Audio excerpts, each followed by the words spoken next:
but it started before that when it came to some of the other formats. One of the most memorable. একেই বলে জাকের আলী অনিকের চান কপাল। Cutter master Mostafizur রহমানকে বুড়ো আঙ্গুল দেখিয়ে এবার যেন জাকের আলী অনিকের মতো হার্ড হিটার ব্যাটসম্যানকে চেন্নাই দলে ভিড়িয়েছেন চেন্নাই দলের ক্যাপ্টেন মহেন্দ্র সিং ধোনি, আর যেটাই কিনা সামাজিক যোগাযোগ মাধ্যমে একেবারে ভাইরাল। হ্যাঁ দর্শক, বিস্তারিত জানুন পুরো ভিডিও জুড়ে। দেখা গিয়েছিল গতবার আইপিএল লিগে কাটার মাস্টার মোস্তাফিজুর রহমান মাত্র 2 কোটি রুপিতে চেন্নাই দলে সুযোগ পেয়ে দুর্দান্ত বোলিং পারফরমেন্স আর একের পর এক উইকেট শিকার করে বোলিং তালিকার 1 নম্বরে গিয়েছিল কাটার মাস্টার মোস্তাফিজুর রহমান।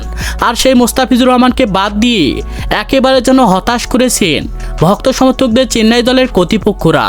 আর তার মধ্যে যেন ভক্ত সমর্থকদের চমকে দিয়ে কাটার মাস্টার মোস্তাফিজুর রহমানকে বুড়ো আঙুল দেখিয়ে আবারও চেন্নাই দলে ভিড়িয়েছেন বাংলাদেশি hard hitter batsman Jaker Ali অনিককে মহেন্দ্র সিং ধোনি, আর যেটাই কিনা সামাজিক যোগাযোগ মাধ্যমে একেবারে ভাইরাল। তো দর্শক, আপনারাও কি চান বাংলাদেশের hard hitter batsman Jaker Ali অনিককে আইপিএল দলে? সে বিষয়ে আপনাদের গুরুত্বপূর্ণ মতামত জানাবেন আমাদের ভিডিওর কমেন্ট বক্সে। ধন্যবাদ।